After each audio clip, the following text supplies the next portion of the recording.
ಶ್ರೀ ಗುರುಭ್ಯೋ ನಮಃ ಹರಿ ಓಂ. ಓಂ ನಮಃ ಸೂರ್ಯಃ ಪಿತಾಮಹೋ ವ್ಯಾಸಃ ವಸಿಷ್ಠೋ ತ್ರಿಪರಾಶರಃ ಕಶ್ಯಪೋ ನಾರದೋ ಗಾರ್ಗ್ಯಃ ಮರೀಚಿರ್ಮುನಿರಂಗಿರಾಃ ಲೋಮಶಃ ಪೌಲಶಶ್ಚೈವ ಚವನೋ ಜವನೋ ಭೃಗುಃ ಶೌನಕೋಷ್ಟಾದಶಶ್ಚೇತಿ ಜ್ಯೋತಿಷ್ಶಾಸ್ತ್ರಪ್ರವರ್ತಕಾಃ. ನಮೋ ಋಷಿಭ್ಯಃ ನಮೋ ಮಹದ್ಭ್ಯಃ. ಪ್ರಿಯ ವೀಕ್ಷಕರೇ, ಭಗವಂತ ಶುಭವನ್ನುಂಟು ಮಾಡಲಿ. ಆತ್ಮೀಯರೇ, ವಿಶೇಷವಾಗಿ ಅಕ್ಟೋಬರ್ ತಿಂಗಳಲ್ಲಿ ಸಿಂಹರಾಶಿಯವರಿಗೆ ಹೇಗಿದೆ ಎಂಬಂತಹ ಮಾಸ ಭವಿಷ್ಯಗಳನ್ನು ನಾವು ಗಮನಿಸೋಣ. ನೋಡಿ, ನಾವು ಹೇಳುವಂಥ ಇದು ಗೋಚಾರ ಫಲ ಅಂತ. ನಿಮ್ಮ ಜಾತಕದ ಮೇಲೆ, ದಶಾಭುಕ್ತಿಗಳ ಮೇಲೆ ಸ್ವಲ್ಪ ವ್ಯತ್ಯಾಸವೂ ಕೂಡ ಇರಬಹುದು. ನಾವು ಗೋಚಾರದಲ್ಲಿ ಗ್ರಹಗಳನ್ನು ನಿರೀಕ್ಷಣೆ ಮಾಡಿ ಹೇಳುತ್ತಾ ಇರುವಂತಹದ್ದು. ಅಕ್ಟೋಬರ್ ತಿಂಗಳು ಅಂದ ತಕ್ಷಣವೇ ವಿಶೇಷವಾಗಿ ನವರಾತ್ರಿಯ ಶುಭವಾದಂಥ ಉತ್ಸವಗಳು, ಪೂಜೆಗಳೆಲ್ಲ ಬರುತ್ತೆ. ಹಾಗಾಗಿ ಅಂಥ ಹಬ್ಬ ಹರಿದಿನಗಳ ಬಗ್ಗೆಯೂ ಕೂಡ ತಿಳ್ಕೊಳ್ಳೋಣ.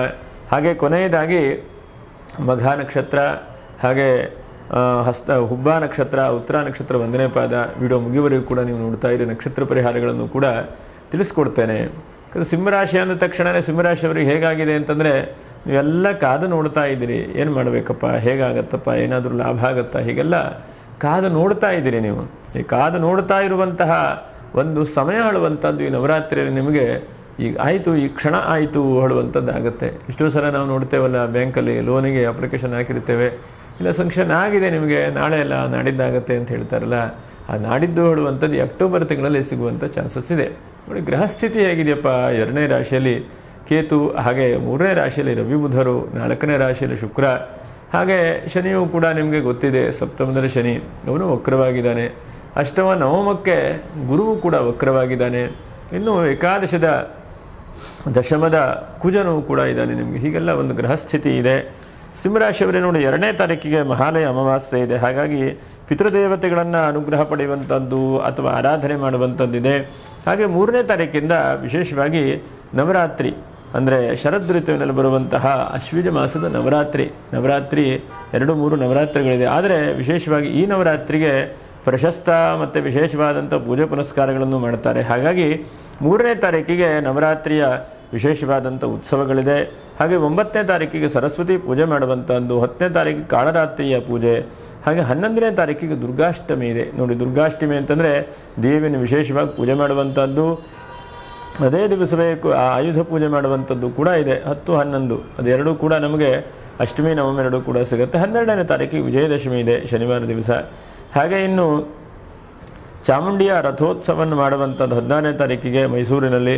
ಹಾಗೆ 17ನೇ ತಾರೀಕಿಗೆ ಸಂಕ್ರಾಂತಿಯೂ ಕೂಡ ಇದೆ. ಅದನ್ನು 20ನೇ ತಾರೀಕಿಗೆ ಸಂಕಷ್ಟರ ಚತುರ್ಥಿ, 24ಕ್ಕೆ ಹಾರಸನಾಂಬ ದರ್ಶನ, ಹಾಗೆ 29ಕ್ಕೆ ಮಹಾಪ್ರದೋಷ, ಇನ್ನು 30ನೇ ತಾರೀಕಿಗೆ ನೀರು ತುಂಬುವಂಥ ಹಬ್ಬ. ಇನ್ನು 31ನೇ ತಾರೀಕಿಗೆ ನರಕ ಚತುರ್ದಶಿ, ಧನಲಕ್ಷ್ಮಿನ ಪೂಜೆ ಮಾಡುವಂಥದ್ದು. ಇದು ದೀಪಾವಳಿಯು ಕೂಡ ಮುಂದೆ ಶುರುವಾಗ್ಬಿಡ್ತದೆ. ದೀಪಾವಳಿ ಅಮಾವಾಸ್ಯೆ ನವೆಂಬರ್ 1ನೇ ತಾರೀಕಿಗಿದೆ. ಇದೆಲ್ಲ ಹಬ್ಬ ಹರಿದಿನಗಳು, ವಿಶೇಷವಾಗಿ ಪೂಜೆಗಳನ್ನು, ದೇವತೆ ಆರಾಧನೆಗಳನ್ನೆಲ್ಲ ಮಾಡುವಂಥದ್ದು. ಮತ್ತು ಬಹಳ ಮುಖ್ಯವಾಗಿ ಈ ಗ್ರಹಸ್ಥಿತಿಗಳನ್ನು ನಾವು ಗಮನಿಸ್ತಾ ಹೋದರೆ, ಸಿಂಹರಾಶಿಯವರಿಗೆ ಗುರು ಮತ್ತು ಶನಿ ಎರಡೂ ಗ್ರಹಗಳು ಕೂಡ ಹೆಚ್ಚಿನದಾದಂತಹ ಪ್ರಬಲವಾದಂಥ ಅನುಗ್ರಹಗಳನ್ನು ಕೂಡ ಮಾಡುತ್ತಾರೆ. ಅದರ ಜೊತೆಯಲ್ಲಿ ತೃತೀಯ ಸ್ಥಾನದಲ್ಲಿ, ವಿಕ್ರಮ ಸ್ಥಾನದಲ್ಲಿರುವಂತಹ ಈ ಬುಧ ಮತ್ತು ರವಿ ಎರಡೂ ಗ್ರಹಗಳು ಕೂಡ ನಿಮಗೆ ಭಾಗ್ಯಸ್ಥಾನವನ್ನು ನೋಡಲ್ಪಟ್ಟದ್ರಿಂದ ಭಾಗ್ಯ ಹೇಳುವಂಥದ್ದು ವೃದ್ಧಿ ಆಗ್ತಾ ಹೋಗ್ತದೆ. ಹೀಗಿದ್ದಾಗ ನೋಡೋಣ, ಏನಾದರೂ ಈ ತಿಂಗಳಲ್ಲಿ ಅನುಕೂಲ ಆಗುತ್ತಾ ಅಂಥೇಳಿ ನಾವು ಯೋಚನೆ ಮಾಡೋಣ. 1ನೇದಾಗಿ ಆರೋಗ್ಯವನ್ನೇ ಫಸ್ಟ್ ತೆಗೆದುಕೊಳ್ಳೋಣ. ಸಿಂಹರಾಶಿಯವರಿಗೆ ಹೇಗಿದೆ ಅಂಥೇಳಿ. ಯಾಕಂದರೆ ಆರೋಗ್ಯಂ ಭಾಸ್ಕರಾದಿಚ್ಛೇತ್ ಅಂತ, ಆರೋಗ್ಯ ಕೊಡುವಂಥ ಗ್ರಹವೇ ಸೂರ್ಯ, ನಿಮ್ಮ ರಾಷ್ಟ್ರಾಧಿಪತಿಯೂ ಕೂಡ ಸೂರ್ಯ. ಹಾಗಾಗಿ ಆರೋಗ್ಯದ ಚಿಂತನೆ ಮಾಡಲಿಕ್ಕೆ ಹೋದರೆ ಆರೋಗ್ಯಕ್ಕೆ ಅಷ್ಟೋ ಇಷ್ಟೋ ಈ ತಿಂಗಳಲ್ಲೇನೋ ಅಂಥ ದೊಡ್ಡ ನರಳಾಟ ಪಡುವಂಥದ್ದಿಲ್ಲ. ಏನೋ ಸ್ವಲ್ಪ ಹೀಟ್ ಆಗುವಂಥದ್ದು ಆಗಬಹುದು, ಅಥವಾ ಸ್ವಲ್ಪ ತಲೆನೋವು ಬರುವಂಥದ್ದು ಬರಬಹುದು. ಸಣ್ಣ ಪುಟ್ಟ ರೀತಿಯಲ್ಲಿ ಚಿಕಿತ್ಸೆಗಳನ್ನು ಮಾಡಿಕೊಳ್ಳಿ, ಅದೆಲ್ಲ ಪರಿಹಾರ ಆಗ್ತಾ ಹೋಗ್ತದೆ. ಹಾಗಾಗಿ ನಿಮಗೆ ಆರೋಗ್ಯದ ವಿಷಯಕ್ಕೆ ಈ ತಿಂಗಳಲ್ಲಿ ಸ್ವಲ್ಪ ಅನುಕೂಲವೇ ಹೇಳ್ತದೆ, ಎಂತಹ ತೊಂದರೆಗಳು ಕಾಣಿಸ್ತಾ ಇಲ್ಲ. ಇನ್ನು ನೋಡಿ, ಚತುರ್ಥ ರಾಶಿಯ ಶುಕ್ರ, ಚತುರ್ಥ ಭಾವದಲ್ಲಿರುವಂಥ ಶುಕ್ರನೂ ಕೂಡ ನಿಮ್ಮ ರಾಶಿಯನ್ನು, ದಶಮವನ್ನು ನೋಡ್ತಾ ಇದ್ದಾನೆ. ಹಾಗಾಗಿ ಒಂದು ಉದ್ಯೋಗದಲ್ಲಿ ಒಂದು 8-10 ಥರದ ಅಭಿವೃದ್ಧಿಗಳಾಗುವಂಥದ್ದಿದೆ. 1ನೇದಾಗಿ ಯಾರೇ ಕೆಲಸ ಕಾರ್ಯಗಳನ್ನು ಕಳ್ಕೊಂಡಿದ್ರೋ ಅಂಥವ್ರಿಗೆ ಉದ್ಯೋಗ ಸಿಗುವಂಥ ಚಾನ್ಸಸ್ಸು. ಮತ್ತು ಕೆಲಸದಲ್ಲಿ ಹೆಚ್ಚಿನದಾದಂಥ ಅಭಿವೃದ್ಧಿ ಆಗ್ತಾ ಇಲ್ಲ. ಗೌರ್ಮೆಂಟು ನಿಮಗೆ ಅನುದಾನ ಕೊಟ್ಟರೂ ಕೂಡ ಗೌರ್ಮೆಂಟ್ ಅನುದಾನ ಸರಿಯಾಗಿ ಬರ್ತಾ ಇಲ್ಲ ಅಂತಂದರೆ ಗೌರ್ಮೆಂಟಿನ ಅಭಿವೃದ್ಧಿ ಆಗುವಂಥದ್ದು.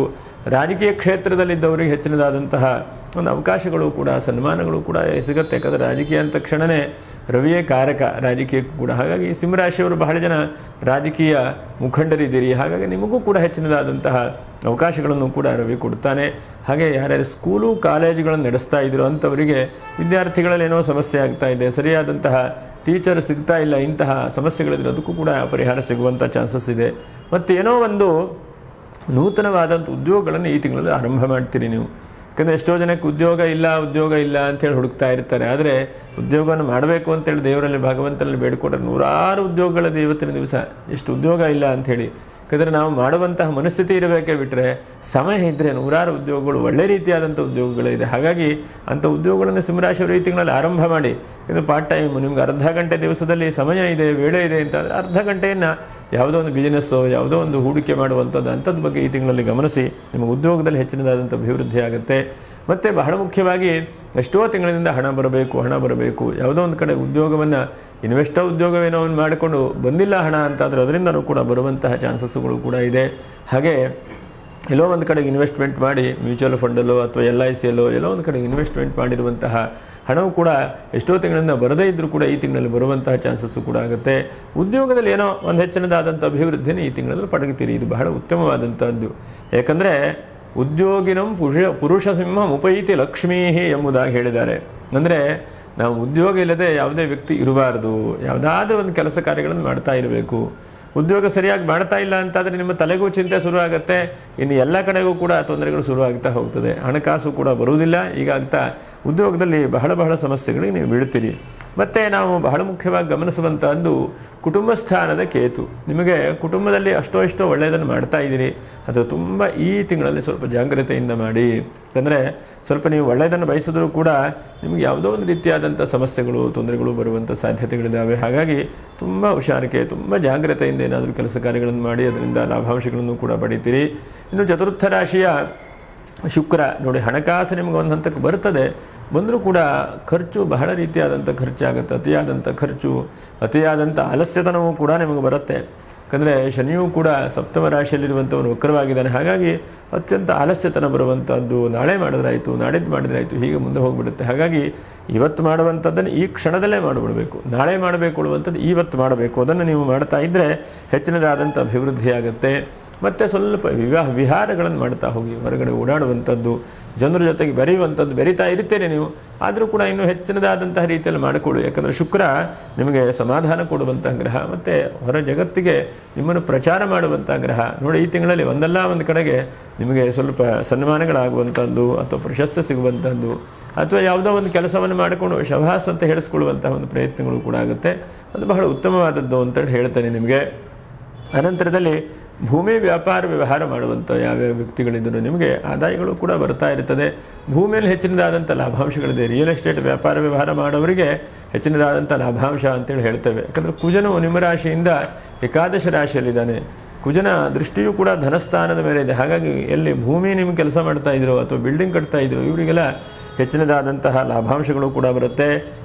ಮತ್ತು ಬಹಳ ರೀತಿಯಾಗಿ ಬಾಡಿಗೆ ಬರ್ತಾ ಇಲ್ಲ, ಮನೆ ಕಟ್ಸಿಬಿಟ್ಟಿದ್ದೇನೆ, ತೊಂದರೆ ಆಗಿಬಿಟ್ಟಿದ್ದೇನೆ, ಹೀಗೆಲ್ಲ ಅಂದ್ಕೊಂಡಂಥವರಿಗೆ ನಿಮ್ಗೆ ಬಾಡಿಗೆಗೂ ಕೂಡ ಹೆಚ್ಚಿನದಾದಂತಹ ಜನಗಳು ಕೂಡ ಬರ್ತಾರೆ. ಎಷ್ಟೋ ಸಲ ಬಾಡಿಗೆ ಜನ ಇಲ್ಲ ಅಂಥೇಳಿ ಯೋಚನೆ ಮಾಡ್ತಾ ಇರ್ತೀರಿ. ಕೃಷಿಕರಿಗೆ ಹೆಚ್ಚಿನದಾದಂಥ ಲಾಭಾಂಶಗಳು. ಮತ್ತು ಯಾರ್ಯಾರು ಉದ್ಯೋಗವನ್ನು ಅರಸಿ ಬೇರೆ ಬೇರೆ ರಾಜ್ಯಕ್ಕೆ ಬೇರೆ ಬೇರೆ ಕಡೆಗೆ ಹೋಗ್ತಾ ಇರ್ತಾರೋ ಅಂಥವರಿಗೆ ಹೆಚ್ಚಿನದಾದಂತಹ ಹೋಗಿ 1 ದಿವಸ 2 ದಿವಸ ಕೆಲಸ ಇಲ್ಲದಿದ್ದರೂ ಕೂಡ 3ನೇ ದಿವಸ ಕೆಲಸವೂ ಕೂಡ ಆಗುವಂಥದ್ದಾಗುತ್ತೆ. ಹಾಗಾಗಿ ಕೆಲಸ ಕಾರ್ಯದಲ್ಲಿ ಬಹಳ ಸಮಾಧಾನಗಳನ್ನು ಕೂಡ ನೀವು ಪಡೀತೀರಿ. ಇನ್ನು ವಾಹನದ ರೀತಿಯಲ್ಲಿ ಯೋಚನೆ ಮಾಡ್ತಾ ಹೋದರೆ ಕಬ್ಬಿಣ ವ್ಯಾಪಾರ ವ್ಯವಹಾರ ಮಾಡ್ತಾ ಇದ್ದಂಥವರು, ವಾಹನ ತಯಾರಿ ಮಾಡ್ತಾ ಇದ್ದಂಥವ್ರು ನಿಮಗೂ ಕೂಡ ಹೆಚ್ಚಿನದಾದಂಥ ಲಾಭಾಂಶಗಳಾಗುತ್ತೆ. ಯಾಕಂದರೆ ಈ ರಾಶಿಯವರು ಬಹಳ ಜನ ಶೋರೂಮನ್ನು ಕೂಡ ಮಾಡಿದ್ದಾರೆ, ಕಬ್ಬಿಣದ ವ್ಯಾಪಾರ ವ್ಯವಹಾರಗಳನ್ನು ಕೂಡ ಮಾಡಿದ್ದಾರೆ. ಹಾಗಾಗಿ ಆ ಶನಿಯು ಭಾಗ್ಯವನ್ನು ಕೊಡುವಂತಹ ಪ್ರಯತ್ನಗಳನ್ನು ಕೂಡ ಶನಿ ಮಾಡ್ತಾನೆ. ಮತ್ತು ಧಾರ್ಮಿಕವಾದಂಥ ರೀತಿಯಲ್ಲಿ ತೊಡಕೊಳ್ತೀರಿ ನೀವು. ಎಷ್ಟು ಸಾಧ್ಯ ಆಗುತ್ತೋ ಅಷ್ಟು ದೇವರು ಪೂಜೆ ಪುನಸ್ಕಾರ ಧಾರ್ಮಿಕವಾಗಿ ಹೋಗುವಂಥದ್ದು. ಮತ್ತು ನಿಮ್ಮ ಮನಸ್ಸಿಗೆ ಸಮಾಧಾನ ಆಗುವ ಹಾಗೆ ದೇವರನ್ನು ಶ್ರದ್ಧೆಯಿಂದ ಪೂಜೆ ಮಾಡ್ತೀರಿ. ಎಷ್ಟೋ ಸಲ ಪೂಜೆ ಮಾಡ್ತಾ ಇರ್ತೀರಿ, ನಿಮಗೆ ಸಮಾಧಾನ ಆಗುವುದಿಲ್ಲ. ಗಾಬರಿ ಆಗೋಯ್ತು, ಏನೂ ಸರಿಯಾಗಿ ಮಾಡಲಿಕ್ಕೆ ಆಗಲಿಲ್ಲ ಅಂತ ಹೇಳ್ತೀರಿ. ಆದರೆ ಈ ತಿಂಗಳಲ್ಲಿ ಅಂತಹ ಗಾಬರಿ ಎಲ್ಲ ದೂರ ಆಗ್ತದೆ, ಮನಸ್ಸಿಗೆ ಸಮಾಧಾನ ಆಗುತ್ತೆ. ಮತ್ತು ಭೋಗದ ವಸ್ತುಗಳನ್ನು ಈ ತಿಂಗಳಲ್ಲಿ ಪಡೆಯುವಂಥ ಸಾಧ್ಯತೆಗಳಿದೆ ನೋಡಿ. ಎಲ್ಲೋ ಒಂದು ಕಡೆಗೆ ನಾನು ಇವತ್ತಿನ ದಿವಸ ಚೆನ್ನಾಗಿ ಊಟ ಮಾಡಬೇಕು ಅಂತ ನಿಮ್ಗೆ ಅನಿಸ್ತಾ ಇರ್ತದೆ, ನಿಮ್ಗೆ ಮೃಷ್ಟಾನ್ನ ಭೋಜನ ಸಿಗ್ತದೆ ಅಂತ ಹೇಳಬಹುದು. ಅಥವಾ ಎಲ್ಲೋ ಒಂದು ಕಡೆಗೆ ನೀವು ಹೋಗಿರ್ತೀರಿ, 4 ಜನರ ಜೊತೆಗೆ ಹೋಗಿ ಭಾರಿ ಖುಷಿ ಸಂತೋಷದಿಂದ ಎಲ್ಲೋ ಒಂದು ಕಡೆಗೆ ಕಾಲ ಕಳೆದು ಬರುವಂತಹ ಒಂದು ತಿಂಗಳಾಗ್ತದೆ. ಅಥವಾ ಎಷ್ಟೋ ಜನ ನೋಡಿ 2 ತರಹ ಯೋಚನೆ ಮಾಡ್ತಾ ಇರ್ತಾರೆ ಮನುಷ್ಯ. ಒಂದು, ನಮ್ಮ ಶರೀರಕ್ಕೆ ಖುಷಿ ಆಗಬೇಕು, ನಾ ಸಂತೋಷದಿಂದ ಇರಬೇಕು. ಎಷ್ಟೋ ಜನ ಇನ್ನೊಬ್ಬರಿಗೆ ಒಂದು ಉಪಕಾರಗಳನ್ನು ಮಾಡಿ ಸಂತೋಷ ಪಡುವಂಥ ಜನರು ಕೂಡ ಇರ್ತಾರೆ. ಯಾರೋ ಒಬ್ಬರಿಗೆ ನಿರ್ಗತಿಕರಿಗೆ ಹಣ ಇಲ್ಲ, ಏನೋ ಕೈಲಾದಂಥ ಸಹಾಯ ಮಾಡುವಂಥದ್ದು, ಅಥವಾ ವಸ್ತ್ರ ಇಲ್ಲ, ವಸ್ತ್ರ ಕೊಡುವಂಥದ್ದು, ಹೀಗೆ ಇನ್ನೊಬ್ಬರಿಗೆ ಕೊಟ್ಟುಕೊಂಡು ಖುಷಿ ಪಡುವಂಥವ್ರು ಸಿಂಹರಾಶಿಯವರು ಬಹಳ ಜನ ಇದ್ದಾರೆ. ನೀವು ಬಹುಶಃ ಆಗಿದ್ದೀರೋ ಗೊತ್ತಿಲ್ಲ. ಸಿಂಹರಾಶಿಯವರು ಬಹಳ ಜನರನ್ನು ನೋಡ್ತಾ ಹೋದರೆ ಹೆಚ್ಚಿನದಾಗಿ ಅವ್ರಿಗಿಂತನೂ ಕೂಡ ಇನ್ನೊಬ್ಬರಿಗೆ ಕೊಟ್ಟು ಇನ್ನೊಬ್ಬರಿಗೆ ಒಂದು ಉದ್ಧಾರ ಆದರೆ ಅವರು ಬಹಳ ಸಂತೋಷ ಖುಷಿ ಪಡ್ತಾರೆ. ಇದು ಬಹಳ ಉತ್ತಮವಾದಂಥದ್ದು. ಹಾಗಾಗಿ ಒಂದು ಹಂತಕ್ಕೆ ಈ ತಿಂಗಳಲ್ಲಿ ಧನಾಗಮನ ಆಗುವಂಥ ಸಾಧ್ಯತೆಗಳು, ಉದ್ಯೋಗದಲ್ಲಿ ಅಭಿವೃದ್ಧಿ ಆಗುವಂಥದ್ದು ಹೆಚ್ಚಿನದಾದಂತಹ ಅವಕಾಶಗಳನ್ನು ಕೂಡ ನೀವು ಕಾಣ್ತೀರಿ, ಬೆಳೀತೀರಿ. ಇನ್ನು ನೋಡಿ, ಈ ನಕ್ಷತ್ರ ಪರಿಹಾರಗಳೇನಿದೆ ಈ ತಿಂಗಳಲ್ಲಿ ಅಂತಂದರೆ, 1ನೇದಾಗಿ ನೀವು 2ನೇ ತಾರೀಕಿಗೆ ಮಹಾಲಯ ಅಮಾವಾಸ್ಯೆ ಇದೆ. ಪಿತೃದೇವತೆಗಳನ್ನು ಆರಾಧನೆ ಮಾಡಿ ಸ್ನಾನಾದಿಗಳನ್ನು ಕೂಡ ನೀವು ಮಾಡಿಕೊಳ್ಳಿ.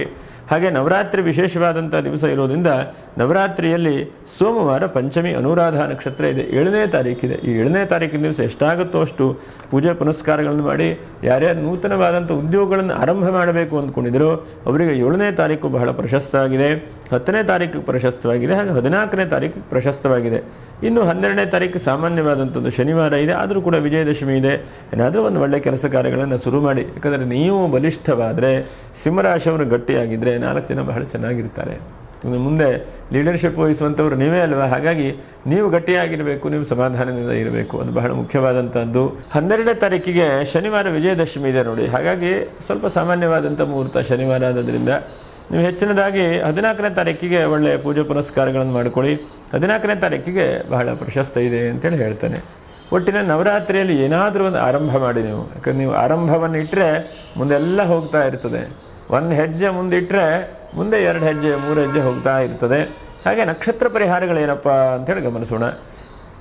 ಒಂದನೇದಾಗಿ ಮಘಾ ನಕ್ಷತ್ರ. ಮಘಾ ನಕ್ಷತ್ರದವರು ಎಷ್ಟು ಸಾಧ್ಯ ಆಗುತ್ತೋ ಅಷ್ಟು ನೋಡಿ, 3ನೇ ತಾರೀಕಿಂದ 12ನೇ ತಾರೀಕಿನವರೆಗೂ ಕೂಡ ವಿಜಯದಶಮಿಯಲ್ಲಿ ಪಿತೃದೇವತೆಗಳು ಅಥವಾ ಪಿತೃ ಸಂಬಂಧವಾದಂಥದ್ದು ಹಿರಿಯರು ಯಾರ್ಯಾರಿದ್ದಾರೋ, ಯಾಕಂದರೆ ಹಿಂದಿನ ತಿಂಗಳಲ್ಲಿ ಮಹಾಲಯ ಪಕ್ಷದಲ್ಲಿ ಪೂಜೆ ಪುನಸ್ಕಾರ ಮಾಡಿರಬಹುದು, ಆದರೂ ಕೂಡ ಈ ನವರಾತ್ರಿಯ ಶುಭವಾದಂಥ ದಿವಸದಲ್ಲಿ ಹಿರಿಯರಿಗೆ ವಸ್ತ್ರದಾನ ಮಾಡುವಂಥವರು ಅಥವಾ ತಂದೆ ತಾಯಿಯವರ ಸೇವೆ ಮಾಡುವಂಥದ್ದು, ಹೀಗೆ ನಿಮಗೆ ಏನು ಭಗವಂತ ಶಕ್ತಿ ಕೊಟ್ಟಿದ್ದೇನೋ ಅಂತಹ ಒಂದು ರೀತಿಯಲ್ಲಿ ಹಿರಿಯರನ್ನು ವಿಶೇಷವಾಗಿ ಆರಾಧನೆ ಮಾಡಿ. ಅದರಿಂದ ಮಘಾ ನಕ್ಷತ್ರದವರು ಅನುಕೂಲ ಆಗ್ತದೆ. ಅಥವಾ ನಿಮ್ಮ ತಂದೆ ತಾಯಿಯವರಿಗೆ ಒಂದು ನೂತನವಾದಂಥ ವಸ್ತ್ರ ತಂದುಕೊಡಿ, ಅದು ಕೂಡ ಬಹಳ ಒಳ್ಳೆಯದಾದಂಥದ್ದು. ಇನ್ನು ಹುಬ್ಬ ನಕ್ಷತ್ರದವರು ನೋಡಿ 11ನೇ ತಾರೀಕು ದುರ್ಗಾಷ್ಟಮಿ ಇದೆ. ಈ ದುರ್ಗಾಷ್ಟಮಿ ದಿವಸ ನೋಡಿದೆ, ಇದೇ ನಮ್ಮ ಯೂಟ್ಯೂಬ್ ಚಾನಲ್ ಹಿಂದೆ ಮಾಡಿ ವಿಡಿಯೋ ಮಾಡಿ ಅಪ್ಲೋಡ್ ಮಾಡಿದ್ದೇವೆ. ದುರ್ಗಾ ಅರ್ಗಲಾ ಸ್ತೋತ್ರ, ಕವಚ ಸ್ತೋತ್ರ, ಚಂಡಿಕಾ ಸ್ತೋತ್ರ ಅಂತ. ಹಾಗಾಗಿ ಅಂತಹ ಚಂಡಿಕಾ ಪಾರಾಯಣೆಯನ್ನು ಕೇಳುವಂತಹ ಪ್ರಯತ್ನವನ್ನು ಮಾಡಿ, ಬಹಳ ಶುಭವಾಗ್ತದೆ. ಉತ್ತರ ನಕ್ಷತ್ರ 1ನೇ ಪಾದ. ನೀವೇನು ಮಾಡಬೇಕಪ್ಪ, ನಿಮ್ಮ ಉತ್ತರ ನಕ್ಷತ್ರದವರು ಸ್ವಲ್ಪ ಚೂರು ಕಟ್ಟಾಗ್ತಾ ಇದೆ, ಯಾಕೋ ಮುಂದೆ ಹೋಗ್ಲಿಕ್ಕೆ ಆಗ್ತಾ ಇಲ್ಲ, ಅಥವಾ ಎಲ್ಲ ಚೆನ್ನಾಗಿರುತ್ತೆ ಎಲ್ಲೋ ಒಂದು ಕಡೆಗೆ ಸಮಸ್ಯೆಗೆ ಬೀಳ್ತೀರಿ ನೀವು, ಹೀಗೆಲ್ಲ ಆಗ್ತಾ ಇದೆ. ಹಾಗಾಗಿ ವಿಜಯದಶಮಿ ಶನಿವಾರ ಈ ದಿವಸ ಇದೆ. ಶನಿವಾರ ದಿವಸ ನೀವು ಬೆಳಗ್ಗೆಯಿಂದ ಆರಂಭ ಮಾಡಿ, ಬೆಳಗ್ಗೆ ಮಧ್ಯಾಹ್ನ ಸಾಯಂಕಾಲ 3 ಕಾಲದಲ್ಲೂ ಕೂಡ ಚಿಕ್ಕ ಪುಟ್ಟ ಹೆಣ್ಣು ಮಕ್ಕಳಿಗೆ ಏನಾದರೂ ಒಂದು ವಸ್ತ್ರ ಕೊಡುವಂಥದ್ದು, ಅಥವಾ ಏನೋ ನಿಮ್ಮ ಕೈಲಾದಂತಹ ಊಟ ಕೊಡುವಂಥದ್ದು, ಏನೋ ಒಂದು ಕುಮಾರಿಯನ್ನು ಆರಾಧನೆ ಮಾಡಿ. ಒಂದು ಬಹಳ ಉತ್ತಮವಾದಂಥದ್ದು. ಯಾಕಂದರೆ ನಮ್ಮಲ್ಲಿ ಮಾತೃಕಾ ಪೂಜೆ ಅಂಥೇಳಿ ಮಾಡ್ತಾರೆ. ಈಗ ನೀವು ಕೇಳಿರ್ತೀರಿ, ನವದುರ್ಗೆಗಳ ಸ್ವರೂಪವನ್ನು ಆರಾಧನೆ ಮಾಡ್ತಾರೆ. ಹಾಗೆ ವಿಶೇಷವಾಗಿ ಬ್ರಾಹ್ಮ್ಯಾದಿ 7 ಮಾತೃಕಾ ಸ್ವರೂಪವನ್ನು ಆರಾಧನೆ ಮಾಡ್ತಾರೆ. ಹೀಗೆ ಎಲ್ಲ ದೇವಿಯನ್ನು ಕೂಡ ನಾವು ಚಿಕ್ಕ ಮಕ್ಕಳನ್ನು ನಾವು ಕಾಣುವಂತಹದ್ದು, ಅದು ಆ ಭಗವತಿಯ ಸ್ವರೂಪ. ಮಹಾಕಾಳಿ ಮತ್ತು ಮಹಾಲಕ್ಷ್ಮಿ ಮಹಾಸರಸ್ವತಿಯ ಸ್ವರೂಪ. ಹಾಗಾಗಿ ಅದನ್ನು ನೀವು ಎಷ್ಟಾಗುತ್ತೋ ಅಷ್ಟು ಆರಾಧನೆ ಮಾಡ್ತಾ ಪ್ರಾರ್ಥನೆ ಮಾಡ್ತಾ ಬನ್ನಿ. ಆ ದೈವಾನುಗ್ರಹದಿಂದ ಒಳ್ಳೆಯದಾಗಲಿ, ಮಂಗಲವಾಗಲಿ. ಮತ್ತು ವಿಶೇಷವಾಗಿ ಸಿಂಹರಾಶಿಯವರಿಗೆ ಉದ್ಯೋಗ ಕನಕ ನೀವು ಆರಂಭ ಮಾಡಿ ಮುಂದೆ ನಡೆಸ್ತಾ ಬನ್ನಿ, ದೈವಾನುಗ್ರಹ ಆಗುತ್ತೆ, ಮಂಗಲವಾಗಲಿ. ಮುಂದಿನ ವಿಡಿಯೋದಲ್ಲಿ ಭೇಟಿ ಮಾಡೋಣ. ನಮಸ್ಕಾರ. ಲೋಕಾ ಸಮಸ್ತ ಸುಖಿನೋ ಭವಂತು, ಸಮಸ್ತ ಸನ್ಮಂಗಲಾನಿ ಭವಂತು. ನಮಸ್ಕಾರ.